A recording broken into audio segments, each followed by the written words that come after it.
అలాంటి ఒక తండ్రి తన కుమారుణ్ణి ఇచ్చారు అబ్బాయి అంటే ఇచ్చేశాడు అనేది ఎంతవరకు నమ్మాలి మనం? ఎంతవరకు నమ్మాలంటే 100% నమ్మాలి. కారణం ఏంటంటే ఆయన కుమారుణ్ణి ఇచ్చేటప్పుడు ఎలా ఇచ్చాడంటే చూడండి, ఒక్కసారి హెబ్రీయులకు రాసిన పత్రిక 11వ అధ్యాయం 19 చదవండి. ఒకసారి ఒక మాట చూపించి నేను అసలు విషయంలోకి వెళ్తాను. 11వ అధ్యాయము బట్టి వాగ్దానం చేసిన వాడు నమ్మదగిన వాడని ఎంచుకోలేదు కనుక వాళ్ళ వయసు గతించినదైన గర్భము ధరించినప్పుడు తెచ్చుకుంది. ఆమేన్. వయసు చూడండి ఎంతలో 11, 19 కదా. చదువున్నాను చదువు. అదే అమ్మా అదే. అందుచేత చూడండి, మృత తుల్యుడైన సంఖ్యకు ఆకాశ నక్షత్రము వలెను సముద్ర తీరమందరి లెక్కింపశక్యముగా ఇష్టవలెను సంతానం కలిగింది. మీరందరూ ఆ వాగ్దానము బలం అనుభవింపకపోయినను దూరం నుండి చూసి వందరము చేసి తాము భూమి మీద పరదేశమును యాత్రికులమై ఉన్నామని ఒప్పుకొని విశ్వాసము గలవారై ఉంటున్నది. దేవునికి స్తోత్రము కలుగునుగాక. హల్లెలూయా. ఎంత అద్భుతమైన వాగ్దానం అండి.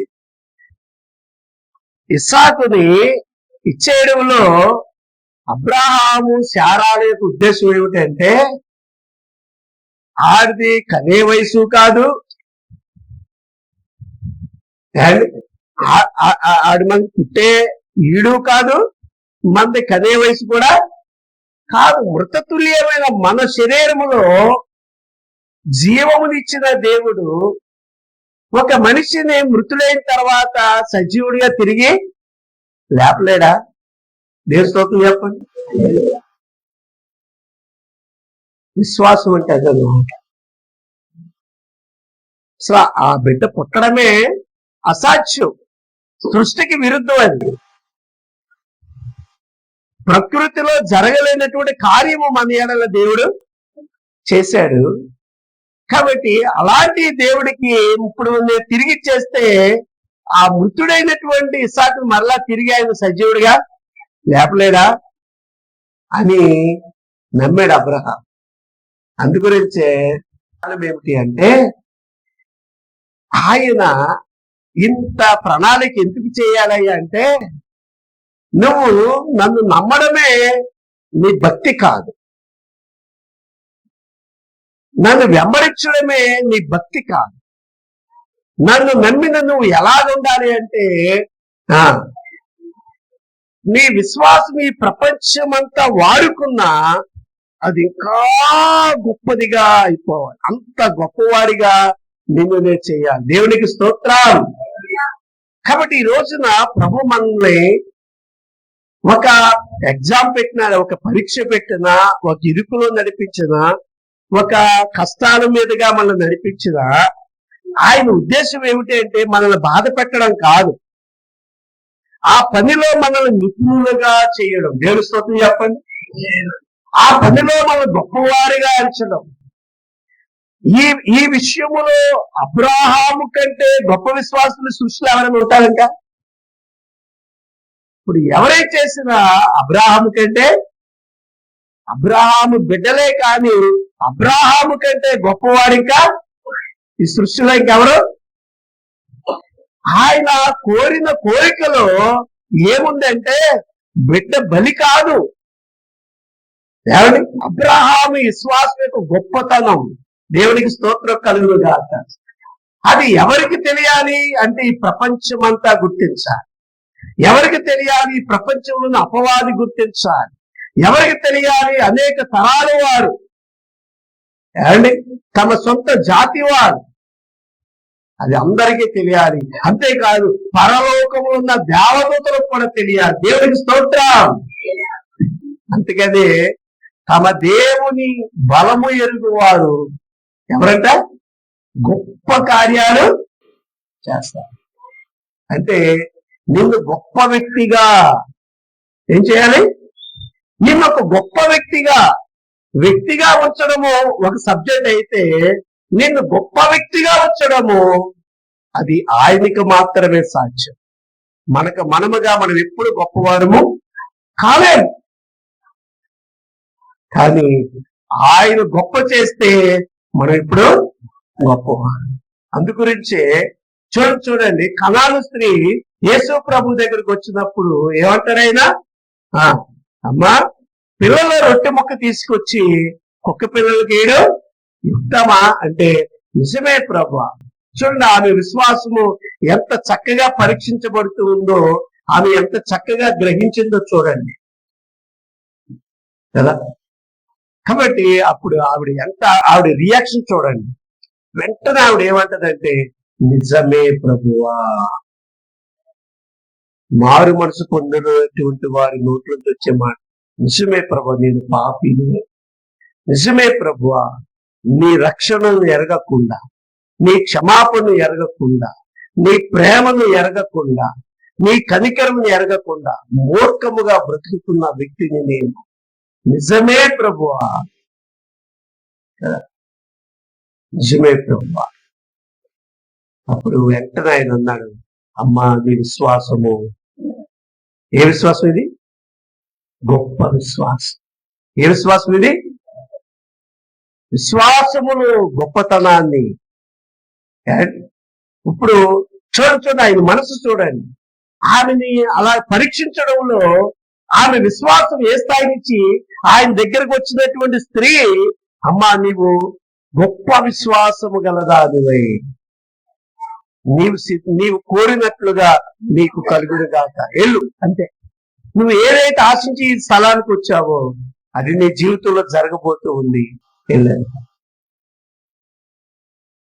మనం ఇక్కడికి వచ్చేటప్పుడు ఎలా వచ్చినా వెళ్ళేటప్పుడు ఈ మాట పట్టుకుని, అయ్యా నువ్వు గొప్పవాడివి, అమ్మా నీవు గొప్పదానివి. కాబట్టి అబ్రహాముని గొప్ప వ్యక్తిగా చేయాలి. ఎలా చేయాలి? ప్రపంచమే గుర్తించే వ్యక్తిగా చేయాలి. దేవుడి ఉద్దేశం అదే అండి. ఏంటి? తన బిడ్డలు ఎలా ఉండాలి అంటే గొప్పవారిగా ఉండాలి. అందుగురించి యేసుక్రీస్తు ప్రభువు తన శిష్యులతో ఇలా అన్నాడు, ఇదిగో నా నామమున విశ్వాసం ఉంచిన మీరు, నేను వెళ్ళిన తరువాత మీరు నాకంటే గొప్ప కార్యాలు చూడండి. ఇందాక మీరే అన్నారు, మన పిల్లలు మనకంటే గొప్పవారిగా ఉండాలి. ఆ కాన్సెప్ట్ మీకు ఎలా వచ్చింది అంటే, అది ఆయన మనసు. ఎవరి మనసు అది? అది దేవుని మనసు అండి. కాబట్టి మీరు నాకంటే గొప్ప కార్యాలు ఏంటి? అది ఆ చేపలు పట్టుకునే జాలర్లండి, వాళ్ళకి చదువు సంఖ్యలే, కానీ ప్రపంచాన్ని తలకిందులు చేసేసారు. దేవుని స్తోత్రం కదా. కాబట్టి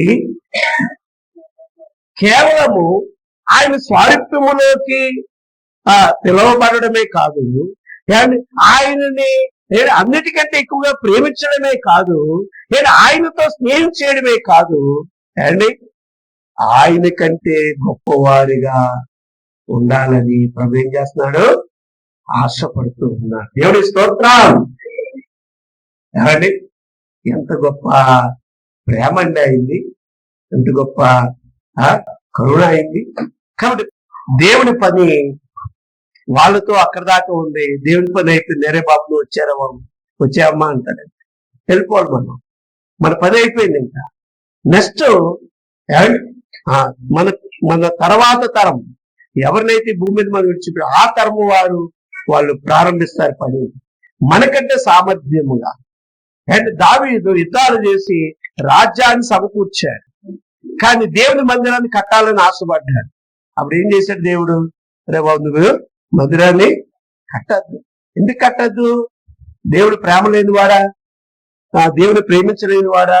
ప్రేమించకుండా అన్ని కోట్ల కేజీల బంగారాన్ని సమకూర్చాడా? అండ్ కొన్ని కోట్ల ఇనుముని సమకూర్చాడా? ఇత్తడిని సమకూర్చాడా? రాగిని సమకూర్చాడా? కంచుని సమకూర్చాడా? ఇవన్నీ సమకూర్చాడు కదా.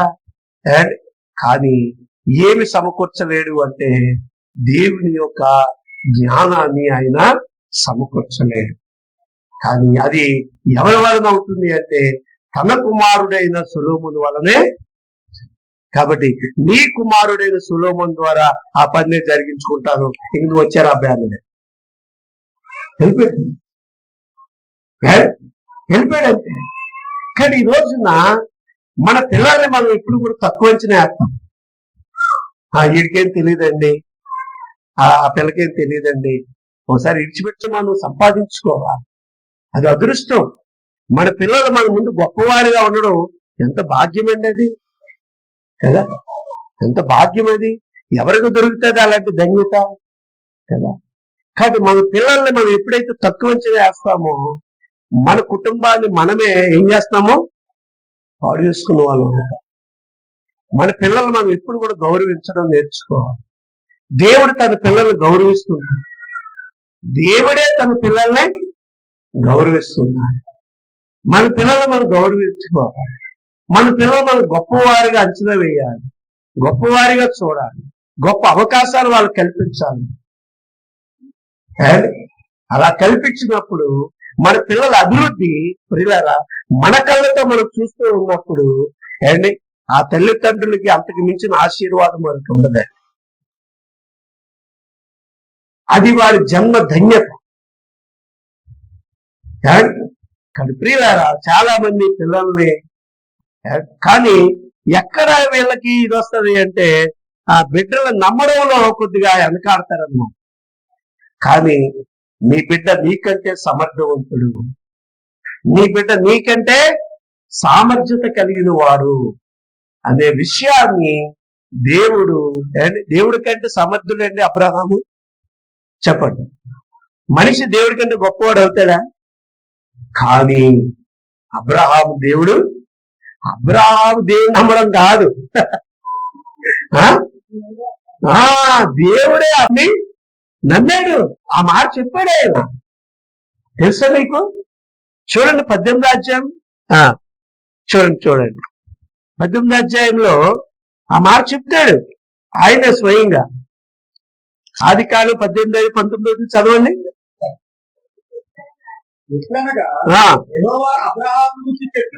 చూడండి, యెహోవా అబ్రాహాము గురించి చెప్పినది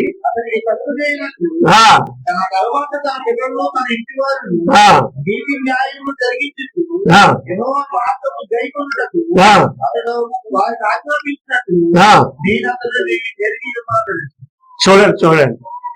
నేను అబ్రాహాముని ఎంతవరకు నమ్ముతున్నానంటే తన తరాన్ని కాదు, తన పిల్లల తరం వరకు కూడా అబ్రహాము ఎలా ఉంటాడు అంటే నా నిమిత్తము తన గొప్ప కార్యాలు చేయడం కాదు, తన పిల్లలతో కూడా ఆయన గొప్ప కార్యాలు జరిగిస్తాడు. దేవుని స్తోత్రం.